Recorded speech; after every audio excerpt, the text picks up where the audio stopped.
Good morning, everyone. Morning. Morning. Good morning, everybody. Morning. Morning. Robert, would you Uh, pronounce your last name? Give everybody a for me, second. please? Lazard. Lazard. Yes. Okay. Yes. Okay. Yes. Sometimes I even say it without the Z on the end, Lazard, but apologize for that. And I want to get started here. And I'm going to let Frank give us a brief update on the mortgage market, the finance market. Some big news came out today, and I think it's relevant to helping the topic today of getting offers accepted and communicating with our clients. So, Frank, I'm going to turn it to you for a moment. Good morning, everybody. So good news today for the economy. Non-farm payroll is up 254,000 jobs versus 144,000, which was the estimate. So it definitely beat expectations by over 100,000 new jobs that were added, pushing the unemployment rate down about 10 bips, about one from 4.2 to 4.1%. So that is good for the economy. Unfortunately, it is not good for the bond market. Our 10-year that we always talk about that we follow, that's a benchmark for interest rates. Last week or the last 2 weeks, it was probably pushing 365, 370. It's up to about 3.94%. So anytime the yield goes up, rates follow. So we're on a little bit of an upward trend. So the expectation for the Feds to cut 50 basis points in November, probably down to maybe a 25 basis point cut, but we'll have to wait and see. So the good news is, listen, rates are still low. I mean, I know that any given week we could lose or pick up an eighth or a quarter of a percent in interest rates, which changes the payments, anywhere between 45, 50 bucks a month to $100 a month. So anybody that was tight on pre-approvals, that were pushing the limits on their pre-approvals, you may want to have them talk to the mortgage rep or just to validate that pre-approval again, just to make sure that they're qualified, because we're starting to see a little bit of an upward trend in mortgage rates. Yeah. Frank, I'm going to interrupt you for a second. I'm going to mute everyone and then you can speak. You can unmute Okay. yourself. Give me 1 second. Thank you. Sure. All right, go ahead. So just anybody that was tight on mortgage pre-approvals where they were pushing their debt to income ratio, have that pre-approval revalidated just to make sure that they still qualify, just because we're starting to see an upward trend in mortgage rates. So good news is rates are still in the low sixes. They're pushing up a little bit. Again, that'll change their payments anywhere between $50 to $100, but rates are still relatively low. So let's go out there with a positive note and let's sell some homes and lock in some deals. Rob, you're muted. Frank, thank you for that update. Can you guys hear me? Yep. Thumbs up. All right. So I want to talk about you getting buyer offers accepted, and in some markets it may not be as big of a challenge as others. But even in markets where buyers think that they now have a bit of an advantage, we still need to have a strategy and a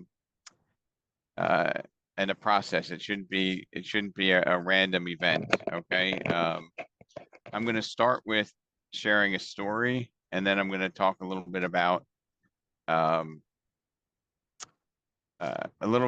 foundation or a mindset that can help you have a better outcome all the time.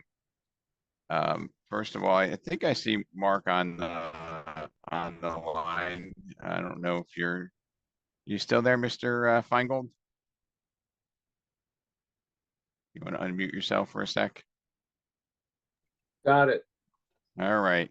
So this is Mark Feingold from our Tinton Falls office. He's a phenomenal expert in real estate and You're cutting out, Rob. Mark. Yeah. Yes, I think it was Sunday afternoon, and he had a client. Well, let me let you tell the story, and then I'll take it home from there. Okay. Well, we were in a multiple bid situation on a home in Englishtown that was listed at $699,900, and when we first toured the house, they told me our absolute max is 715. And I said, okay. And by the way, we went to see the house on the very first day. It was 0 days on the market. When she called me and said, can you come right over and show it to us now? So I ran over there. I didn't have time to do a CMA. I barely had time to write up the, whatever we call that disclosure form now that allows us to show a house. And showed it to her and her dad. Her husband-to-be was up in the mountains in a retreat for his work, so he didn't have a chance to see it. So he had to come back Friday. Anyway, so now we're going in at 7:15. I talked with them. I said, look, the market here is more competitive. What is your max? Where do we stand? And they went up to 725. At which point, I got a call from the agent who said she's calling for highest and best now. And she told me pretty much that we had higher offers. She didn't tell me what, but so I called up Rob and I said, okay, Rob, I need you to do your magic. Let's take a look at the numbers and, give me some ammo to go back to these folks and explain to them what the market is doing. So we did a CMA. We used Flex to do it. And essentially, there were only 3 homes in Englishtown that came up, but they were all around the 750 mark. And then we expanded that out beyond. I'm sorry, So go Mark, ahead. Rick. so Mark, ironically, but the 3 of them, we looked at we looked at ones that sold in under 10 days. It Correct. wasn't just 3. And we looked at how the pricing behavior was. And my recollection was, and you can correct me if I'm wrong, but one sold at ask, one sold 100 over, one sold 50 over. Yep. It was the simplest math, right? Yes. And then I said, that's not enough data. So continue. So we expanded it beyond. This spot in Englishtown is centrally located between Manalapan, Morganville, and Marlborough. So again, Rob expanded the search, and the data showed that everything was selling at around 750. So I called up my folks. Rob created a spreadsheet for me that's absolutely fantastic that I highly recommend that everyone use if you're not using it. And I presented that to my clients and I said, look, this is the reality.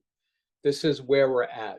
If you go in at 725, I strongly believe that you'll lose this house. And I said, how will you feel if you lose this house? Because now you're going to compare every other house that we see to this house. And they got back to me about 20 minutes later and said, okay, we're going in at 750. We're all in. And we won the bid. So the client, the seller, loved my client. He has a wife who sadly has very advanced Alzheimer's and is in the front room of the house.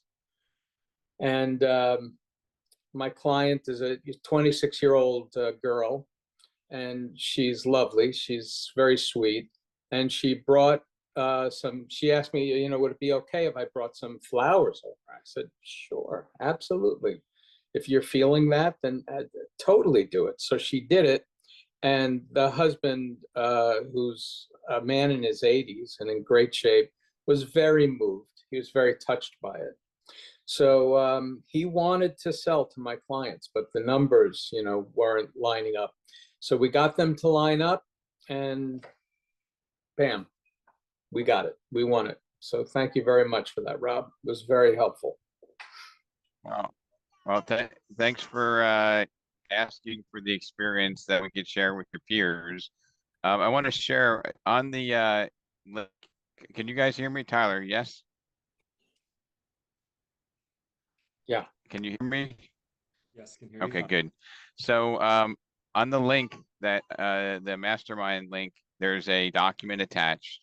I'm going to share my screen to show you simply the document that we did. Let's see here. It's right over here, getting your offer accepted. And for me, you know, I love to help because I learn when I help, and it kind of validates or it challenges me to come up with fresh ideas. So this was the analysis that we did Mhm. with the data from all the areas. Okay, I just copied it from the MLS, and this data point showed that for a house asking 699, the average was 756,900. And the other data points for just in Englishtown with the 3 homes was a $50,000 above ask. So that took us to 750. Right. And I had recommended Mark encouraged his client to go in at 751. And you did wind up at, I mean, it's not, you know, no, don't say anything because it's not public yet, but it was 750, right, Mark? Yes. So it was a 750 transaction. Are you out of attorney review yet? We just came out of attorney review. Yes. For those of you not in New Jersey, that means that the contract is basically set. It can't be knocked out. So this data probably took me, was it maybe 10, 12 minutes, Mark, to do At most. at most. So I just want to encourage everybody to look at things from a different perspective. And, you know, this link here is in your, the email that went out to you. You know, you all have access to, you know, give me a call if you have any challenges, you have an offer and you feel like you're not putting the final connection together to get the buyer to do what they need to do to get the outcome that they want. Okay, it's not about doing something that's going to manipulate the transaction or force them to do something that they don't want. It's just that this is a large transaction. And when people are faced with a large transaction, do you think it's more logical or emotional? What do you think weighs in the most? Emotion. Okay. And, you know, we need to control their emotions so that they can make the right decision. For those of you who have the camera on, if you raise your hand, if you ever had somebody like Mark described where they lost this house and then they're trying to find the house after they lost it. Oh man, nothing compares to that house. I wish I could find that house that we lost. Right? I think I see every hand up. Yeah. Because you know how the story ends because we do it all the time, but does that client know it? No. And the only way that we can educate them to make the right decision for themselves is giving data, telling stories, having the plan to get them to make the right decision. So I want to talk a little bit about like some like fundamental things that sometimes we may not think about. So Rob, Let's if I could see. jump in for a Go ahead. second. You know, if any of you in New Jersey subscribe to Jeff Otto's website too, if you're having trouble coming up with comps in the town that your clients are looking to purchase a house, and you're not sure where to look for other towns, um, you can reach out to Jeff and he will give you other towns and he will tell you what the difference is between those towns and your town, so that you can equate numbers in a meaningful way. Who is that? Whose site? Jeff Otto, Otteau. Mhm. Right. And I think there's some good data points from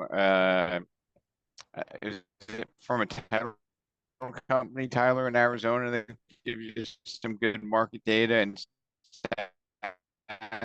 so you can hear me. Yeah, we've resources. Are you able to hear me or no? Yeah, I can hear you. a similar resource out in Arizona, correct? Where they give you some data, Yeah, it's called the Cromford Report. right? So I think in most markets you have a third party that you can rely upon.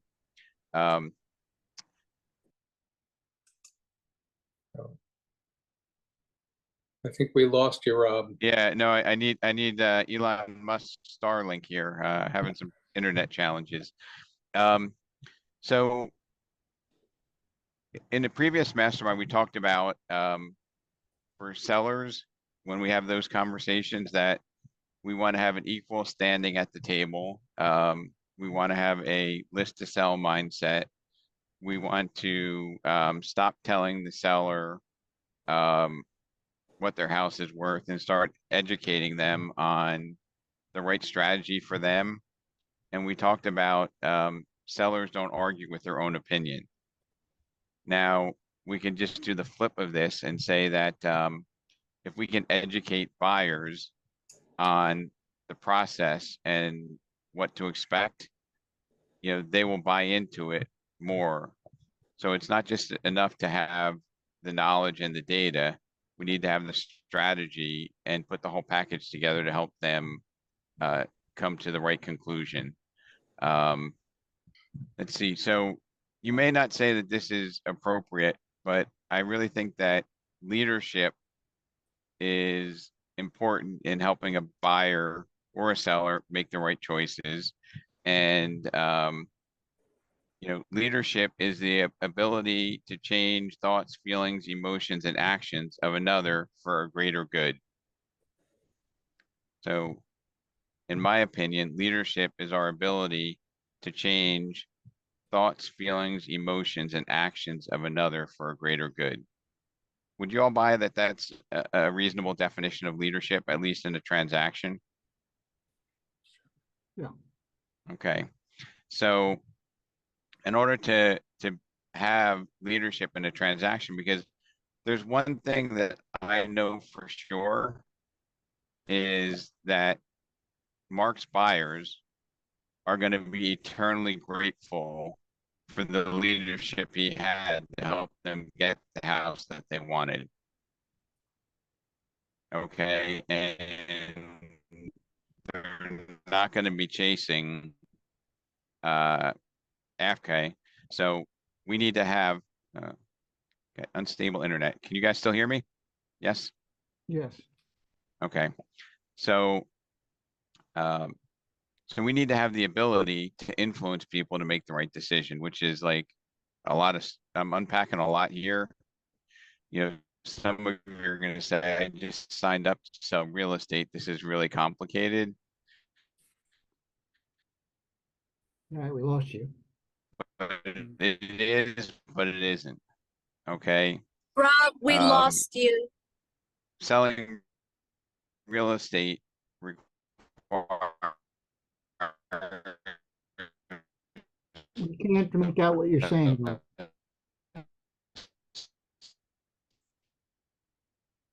His connection is bad.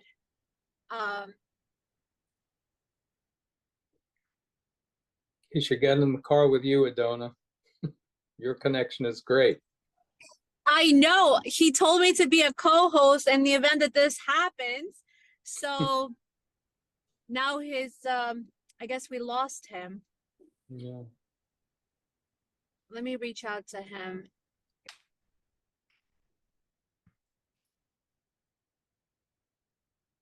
So in the meantime, somebody put up a message in the chat about escalation clauses. That they're writing up an offer, and she asked the listing agent if they would accept escalation clauses, and the listing agent said yes.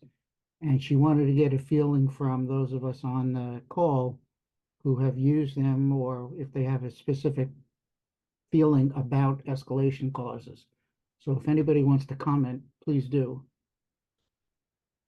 all right. Can we hear me now? Yeah. Okay. So I was talking about and hopefully I won't be going into a bad spot again. selling real estate is about leadership and influence.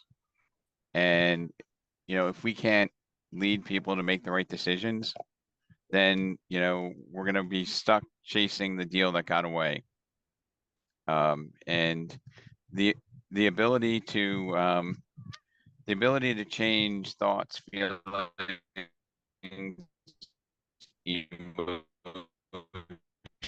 it's not manipulating them for our own benefit. It's about being able to have that leverage, to have the credibility to educate them. And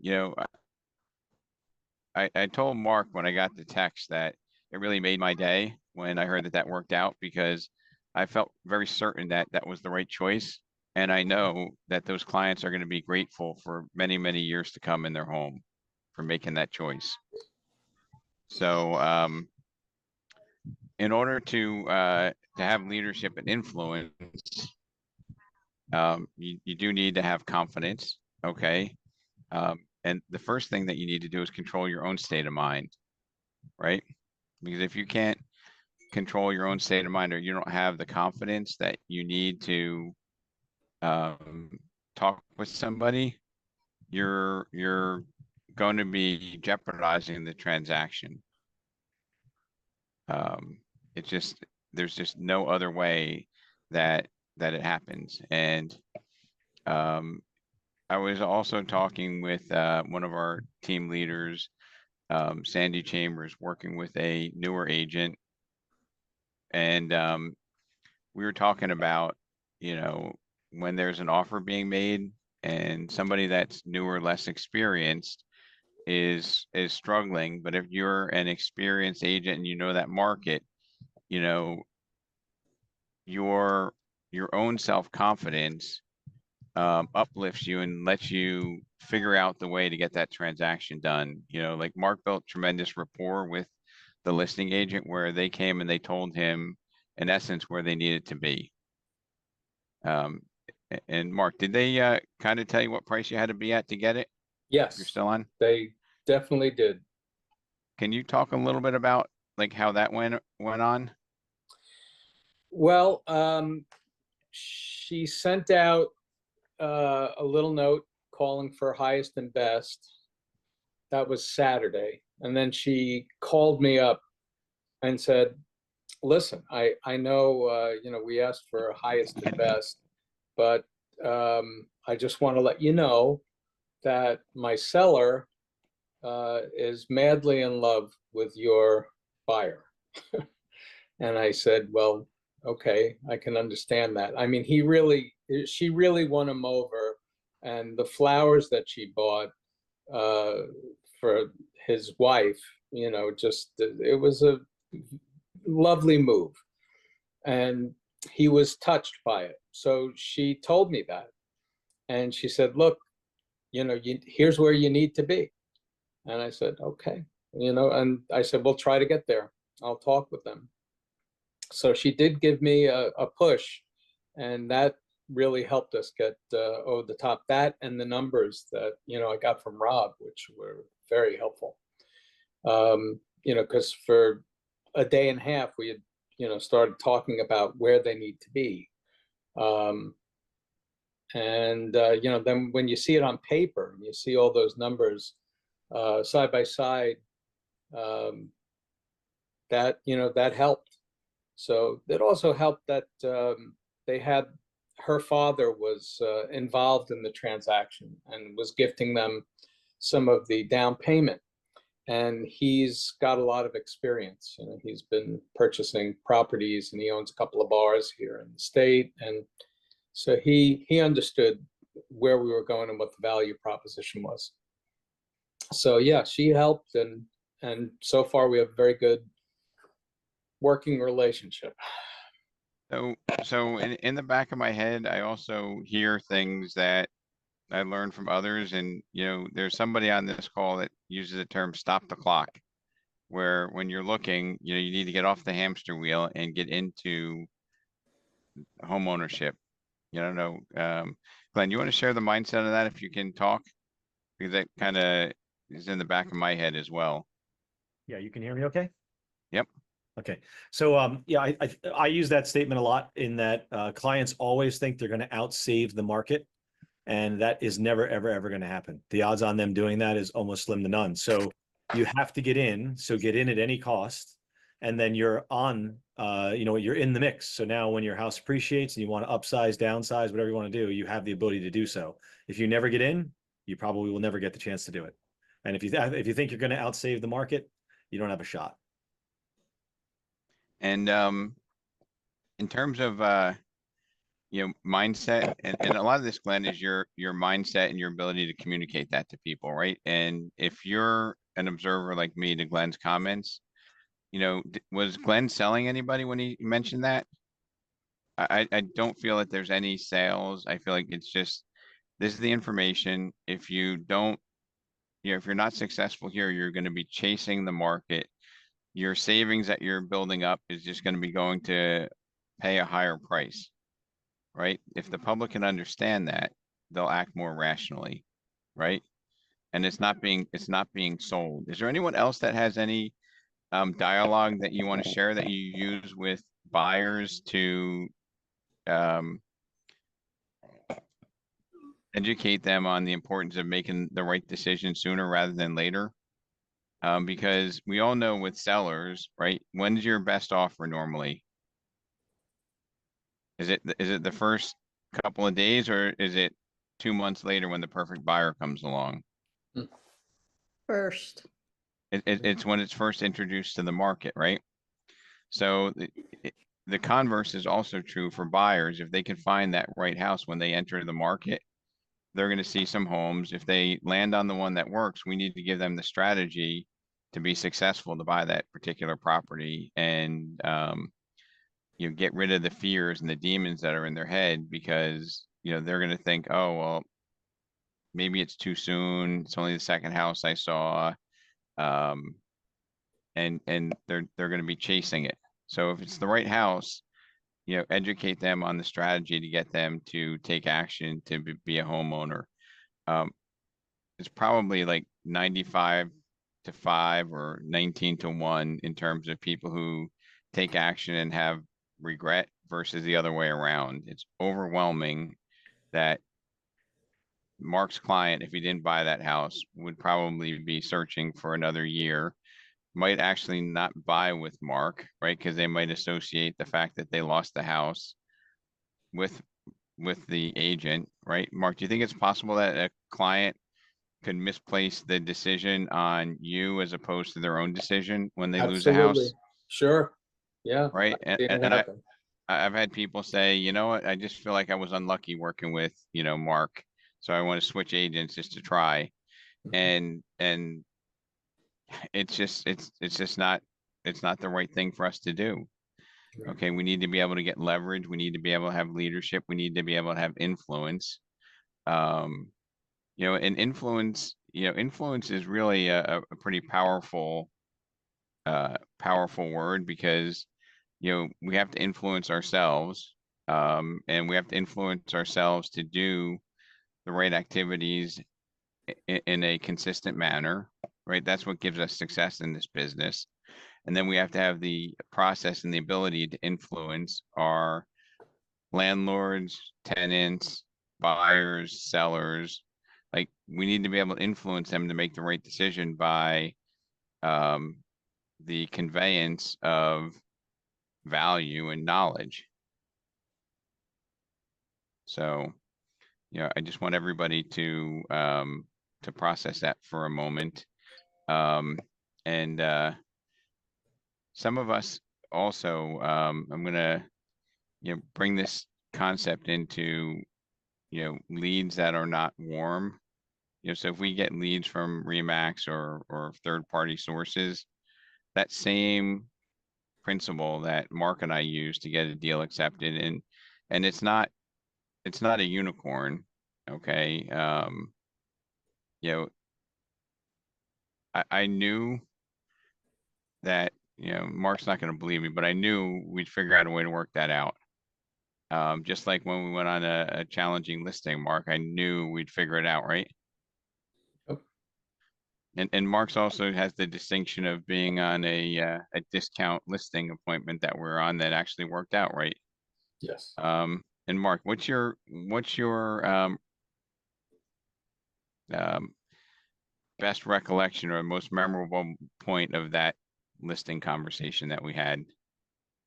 Well, it's when you stopped talking and, the client had questioned our rate and you just waited.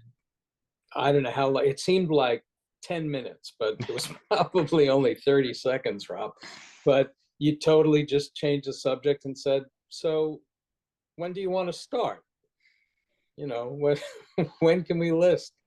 And they signed, right away with us. So, And the context behind this was, I don't know if you remember this, but my most memorable recollection of that, Mark, was when we were walking up the to the front door, mhm. and you said, Rob, remember you said that because they had the mailer, we could do it at 3.9%, right? Mm. And I looked at you and I said, but you're okay with 5, and you rolled your eyes. I do remember that. Yeah. So Mark's like, you remember, Rob, we were told him we could do it at 3.9. I'm like, yeah, but you're good with 5 as well, right? But I knew that we could get it. And when it came down to pricing, I think that we had demonstrated value and we built rapport Yes. before that. And the homeowner goes to his spouse. He says, I said our fee is 2.5, and we're going to offer out 2.5 at the time. Right. And the property was 1.2 million. He goes, wow, that's $60,000. That's a lot of money. And I just stared at him like, I waited, and I'm like, so when do we want to introduce it to the market? And Right. the spouse said, well, we can have it on for this weekend. And we never addressed it. And that's the influence piece. And it's not trickery, okay? Because I know that the trap was he was baiting me to say everything that we would do to earn that money. But here's what I learned in my career is if I start to talk about what I'm going to do, he can either say the other lady or the other guy said they would do the same thing, and I'm stuck in a circle. Okay, so my leadership was to stand behind the value. The leadership in the buy side transaction was to stand behind what we knew was the most likely outcome. And if Mark didn't build rapport, and I don't even know, maybe if they didn't bring the flowers, Mark, we'd have a different conversation. Mm. I don't know the answer to that, but Could be. you demonstrated the leadership to take what they had to offer, right? Take what they were willing to do and guide them along the way. And that says a lot. And if you leave this mastermind with a higher level of certainty and knowing that, but for your leadership, will people be in or not in homes that that they can spend, years, if not decades of their life building memories, having family time or not because of our ability or inability to communicate and convey what needs to be done, right? So some of you that are in other markets, maybe if it's in the condo market in Florida or other markets where there might be pressure on inventory. Okay, don't say this doesn't apply to me because it does, because in that circumstance, the buyers think they have all the cards. You need to look at what the information is, educate them, and help them make that right decision. I was talking to an agent in one of our offices in Florida, and she had closed a transaction where the association hadn't fully complied to the new rules of the road in Florida with regard to the I guess it's a 40-year plan. And the association president actually called her, said, wow, that was amazing. Everybody else is having trouble closing these particular closing deals in this property without it being completely cash. And I said, missed an opportunity. You need to start recording like videos on how you do this, right? Because there's a way to get stuff done. You need to understand and you need to build a team around you so you know, my client's aware of this. There are some programs available that have limited review and we get stuff done for buyers. And I even went a level deeper there and I said, what happens in the Florida condo market once the insurance issue and the 40-year reserves have all been reconciled? What's going to happen to price? I mean, I see Alexa in the corner here. Alexa, if will these condos eventually be resolved? Like this crisis will not be here for an extended period of time, correct? I don't know if you're able to talk. Yes, it will be corrected. We've also had condo crisis before this. This isn't the first crisis. And people who were brave then probably were rewarded substantially, correct? Correct. And I don't know if it's the bottom. I don't know which complex is going to get a huge special assessment. But I do know that if I were in that marketplace, I would want people coming to me and educating them that, hey, you know what? Everybody's afraid. Some of the areas are probably depressed 30% or more, right? Hmm. Anybody in Florida see any condos that are down 30% or more off the peaks? Yes. Yes, absolutely. So if you could buy something that's 30% off by educating them, that might be a huge opportunity because once it's resolved, the prices are going to be up and you missed it. Correct. So it truly goes both ways. But if we can't build trust and rapport and influence people to make the right decision, the market's going to be frozen, right? And I'm going to repeat this because I love, and I think I heard this from Tony Robbins. I wrote it down. I'm not sure where, but it was, leadership is the ability to change the thoughts, feelings, emotions, and actions of another for a greater good. That's powerful. Leadership is the ability to change the thoughts, feelings, emotions, and actions of another for a greater good. There's absolutely nothing, there's nothing manipulative of that.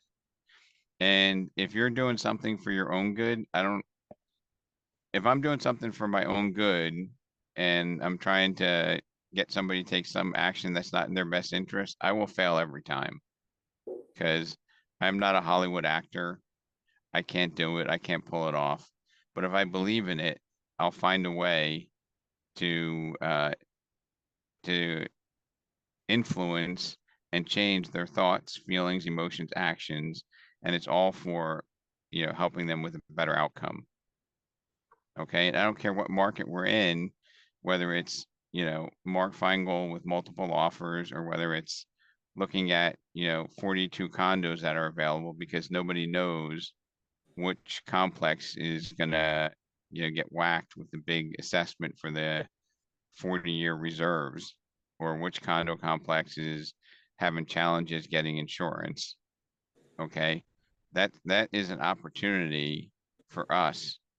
And if you're in that market and you don't have abundant business, maybe it's even an opportunity for some people with the ability to make investments to go into the uncertain market. And then once it shores up, they'll be able to take advantage. And it might be a 1 or 3 or 5 year investment, but I don't think anybody really believes that it won't get resolved and that prices won't go up, right? But if you tell people, hey, this will be resolved, prices are going to go up, they're going to push back on you. But if you say, hey, I was just thinking, what if we bought now before this crisis is resolved?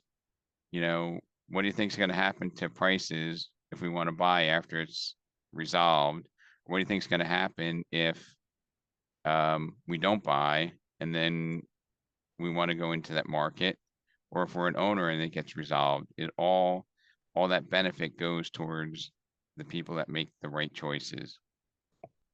Does anybody else have any strategies that you have with clients to get them to make the right decision? Because all my tricks are often learned from this great group that's on this call. Anybody have anything you guys want to share? So Rob, I had a client who, the first day that we got together, we met in the office and we talked about what they were looking for. And as we were leaving the office to start looking at places, the woman said to me, I just want you to know up front, I'm going to need to see a lot of houses before I make a decision. And I said, okay, I understand that, but let me ask you this. If you see a house today that you really love, are you going to be willing to make a decision? And she said, yes. So I said, okay, let's go. And we went out and we looked at 4 or 5 houses. And then we came back to the office and sat down again. And I said, so what you think? And she and her husband both said, we loved this one house. I said, that's great. I said, so what do you want to do? And she said, well, I want to make an offer right now. And I'm like, okay, just remember you said you wanted to see a lot of houses before you made a decision. Yeah, that's true. You know, maybe we should hold off. Maybe we should go out and see another 10 houses before we decide. I said, okay, but let me ask you this. This house that you are very excited about right now isn't going to be around after we look at the next 10 houses. Someone else will have grabbed it. Are you going to be okay knowing that you had the opportunity to buy this house, but you chose to make a decision elsewhere? And they thought about it for a while and we talked about it, and the wind-up was that no, they weren't going to be okay if they didn't get this house. So we went ahead, we made the offer, and they got the house. And sitting at the closing table, they were like, you know, thanks so much for talking us through the decision-making process. Because if we hadn't gotten this house, I'm certain we would have been really disappointed. You know what? It's not what they say, it's how you influence them, right? Right. And Robert, you know that if they didn't get that house, they would have been chasing for that house for 6 months, Exactly. right? And they probably would have paid a lot more. And they would have missed at least 6 months of the ability to enjoy the house that they belonged in. Yes. So it's quite a big deal. Robert, I have a question for you before you move on, please. And I'm sorry, I jumped down late. I just finished an inspection.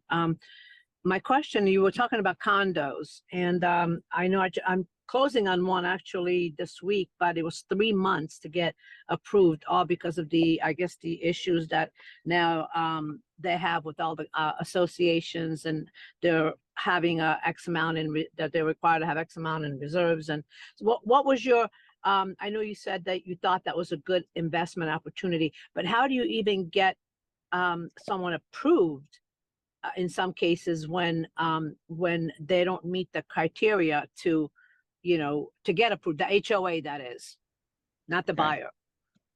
Great question. So, So Rob, can I jump yeah. on? Yeah, go ahead. So Mickey, just in general with condos, because in general, condos are a mess between the insurance and the budget. What you can do is if you send the name of the complex, we could pull the certificate of insurance, we could pull a condo questionnaire, we could pull the proper documents prior to submitting an offer to let you know if it's an approved condo via Fannie Mae. If not, there are non-QM lenders out there that will lend on non-warrantable condos. But if we can get those documents up front prior to submitting an offer, if somebody's interested in a complex, we could check our approve list, and we can also check the master insurance policy. We could look at the budget. we can get a copy of the questionnaire and we can let you know whether they could put 5% down, 3.5% down, or 20% down. So it's getting those docs up front. That would help us tremendously. Okay, well, that's great to know. Okay. Awesome, and- thank you. Of course. And Mickey, I want to chime in one other piece here, which is, when you have a partner, like a lending partner that you work with, that knows exactly what they're doing, there's no mystery.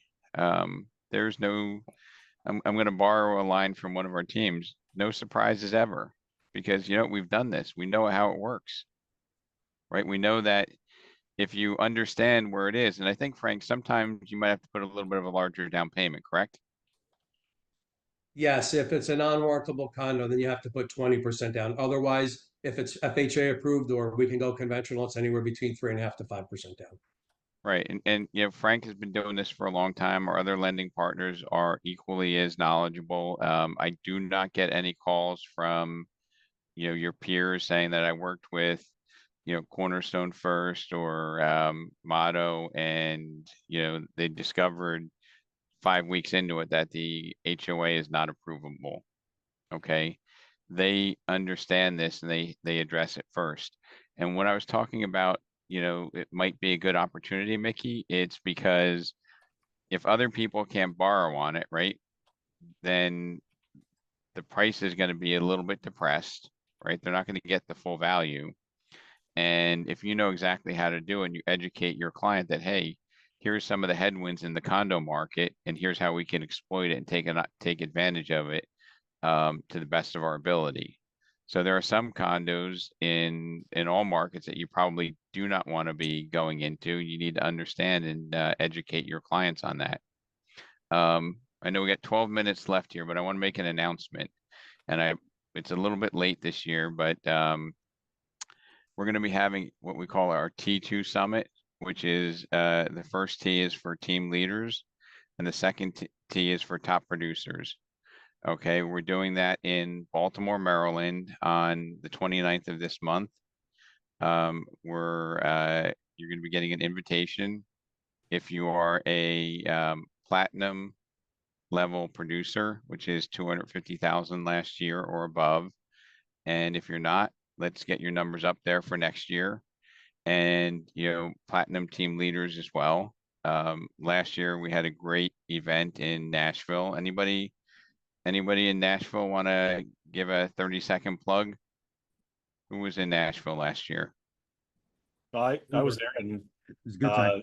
well, all I would say is that I learned what I didn't want to do from the Ashen team and the things that I did want to do, and I completely revised my commission plan based on it. And I agree. We did the same thing. Yeah. So we had what, Scott, we'd have like 40 people out there, 35 last year. Yeah, it was a good amount of people. And it was great to network with fellow agents from Remax Select from all over. Obviously, Glenn and I got friendly after that, and we've been chatting before and after since. Yep. So that will be, I apologize for the delayed notice, but it will be going out to you today. It's going to be the 28th. It will be the recommended arrival date if you qualify. The 30th would be the return date, and the 29th would be our we will be sitting with the top individual agent in the state of Maryland, and we'll be sitting with a pinnacle team leader, which means that they did $2 million in GCI, basically opening up the playbook, sharing with them what they do. And we might even be able to get Mr. Baker to give us a little abbreviated session for what he did for our team in Arizona, which was great. So and Glenn, I know you're a really humble guy, but could you just share with the group what you just did last weekend, where you're at, and what your business is looking like for this year? Yeah, so we launched a team location in my hometown, which is something that I dreamed about. It's pretty cool. You can kind of see a little bit behind me. I guess you can see a little bit in front of me. But it's true video forward. The concept behind it is every desk has 2 monitors and video on it. We have a studio, so we can take clients from the closing table to our selfie wall right into the studio for a video interview about our services. So very video forward, and it's cool. It's we've gotten really well received on Main Street, and we're holding tons of events. And right now we're on track to do about 104 million. But I think we're having a powwow today at my team meeting, and I think we're going to get that number to 112. Oh, well, I mean, that's amazing. And you know, Glenn has also pushed me to be a little bit better by expanding to what's the town in Massachusetts where you're operating, Glenn? We're in Billerica. Billerica. It's hard for me to remember that. But you know, Glenn called me up and said I have an expansion opportunity there, and I connected him with a fellow Remax broker owner, and we made an arrangement which it feels seamless, right, Glenn? It feels like just like it's part of our own company. Yeah, and we're going to do it again in Indianapolis very, very soon. That's the next location before the end of the year. So I love trying to, you know, solve problems and challenges and helping you grow your business. You know, if you're not a platinum agent or team, you know, let's get you there next year, and you can come attend our event. And I just want to make everybody, I want to give you the opportunity to network and improve and learn from others, because nobody has it all figured out. And sharing ideas, it's absolutely amazing and it's magical. So Glenn, you know, thank you for sharing. Thank you for, you know, pushing me to be a little bit better. And, you know, thank you for sharing with your peers out in Scottsdale. That was amazing. Yeah. Wilson, wasn't that amazing? Absolutely incredible. As Glenn and I have talked about multiple times, we're already implementing stuff here in Tucson from that. And I've already had 3 meetings with different agents in my office, asking me to help them go over what Glenn taught and get a little bit more hands-on. So again, thank you so much. So, and here's the last piece is, you know, I feel that not enough of you, you know, take advantage of pushing me to learn and help you. If there are, you know, challenges that are going on where you have a client that, you know, isn't taking the right action to get the proper outcome, you know, lean into our leadership team, lead into your broker manager, lead into your colleagues, and you're always welcome to give me a call on a Saturday afternoon and help me try to learn how to solve for your challenge. I mean, that's truly what I'm here for. I love to do it. I'm not, you know, I told Mark after I saw this, I put this in the attachment here, which everybody knows how to get the attachment, right? You just click on that link that goes out in the notification. Yes, no. Everybody know, yes? Okay. Rob, actually, somebody was in the chat saying that they were being told that they needed to get permission to. I had the same issue. I got access denied message. Maybe I made a mistake. Let me fix that. Share. Oh, oops. Here. Anyone with the link. Thank you for sharing that. If somebody who got denied, if you could try to open it, they should be able to get it. Now, this is this long. Can you believe that Mark sent me this long text message, and I assume that you typed it with your thumbs, right? Yes. But that's, to me, like, that's powerful. I mean, it doesn't look like much here, but when it's on the text, you can't even see it with your eyes. You have to scroll.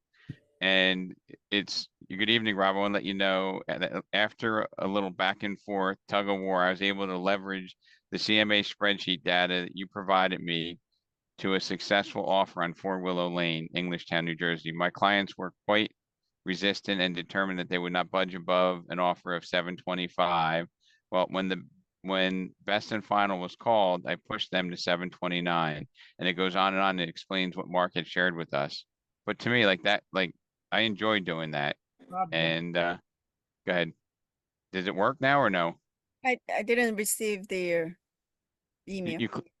Oh, you didn't get the, so you didn't get the email notifying you about today's topic, Sandy?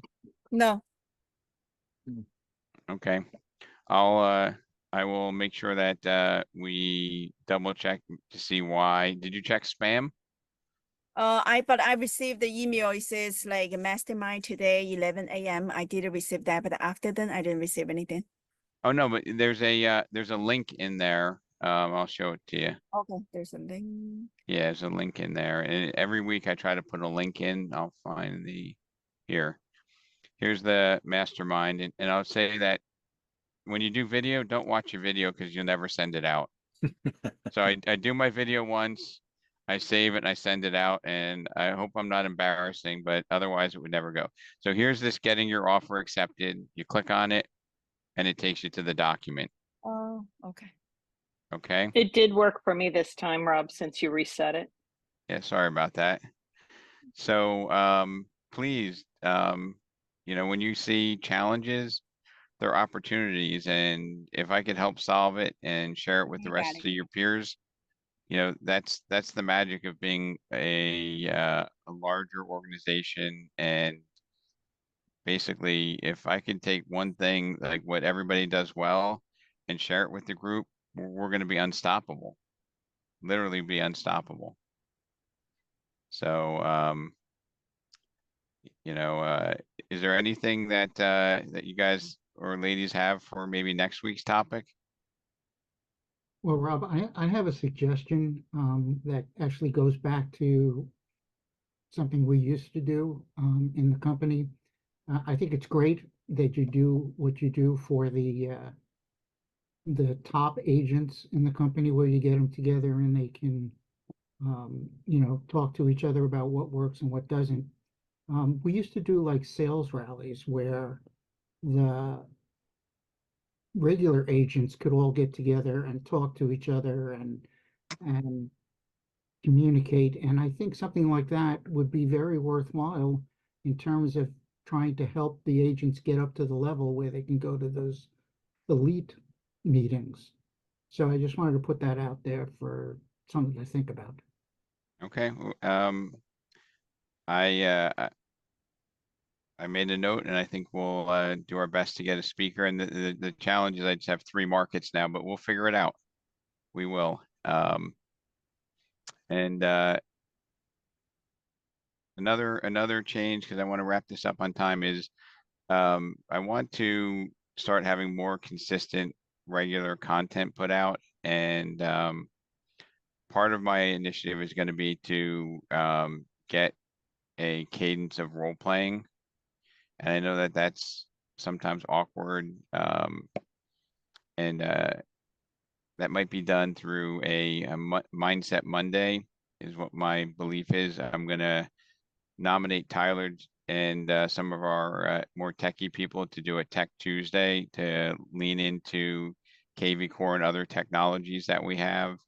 Our Tuesday meetings that we've been having statewide for I know Florida and New Jersey have been somewhat regularly doing a Tuesday meeting.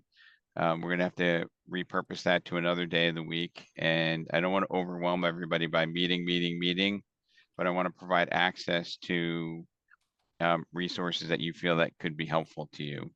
Because I think we have a tremendous opportunity with KV Core. I would recommend that you include that in your. Oops, was that a comment or just background? So anyway, that's going to be coming down the pike. I know Tyler, you've been doing some training in Arizona. We're not just going to let just the Arizona people have access to that. We'll share it company wide. I apologize for the changing of the time, but we just wanted to have wanted to be more inclusive for everybody to be able to participate here. So if you don't have the way to contact me, check with your manager, text me if you have anything. It's my pleasure to try to help you put the next family in a house or get a listing sold. No guarantee it's going to work, but it usually does, just FYI. So have a fantastic weekend, productive. For those of you who are platinum and above, look for that invitation. I hope I can get to see you in Baltimore, and let's keep taking care of our clients. Have a great one, everybody. May I ask you a question from there? Sure. Of the sheet, when you're doing it, it's like the square feet. Where did you get exactly the square feet from? So I came right off the MLS. So I just went on the MLS, and different MLSs have different data points. So I went there and I copied it and I pasted it onto a spreadsheet. So Yeah. maybe What I get send is it. from a tax report, but I'm not sure if that's really corrected numbers. Yeah, so maybe Sandy, what we can do is we can do a workshop for that. Okay. Okay. And I can show you how to do it. But each MLS has a little bit of a different interface, but you know, the data is at our fingertips, and you know, our clients they need us to educate them so they make the right choice. So all right, I appreciate you all. I'll see you next week. I apologize for the technical difficulties I had early on. Be well, everybody. Thank Thanks, you. Rob. Bye.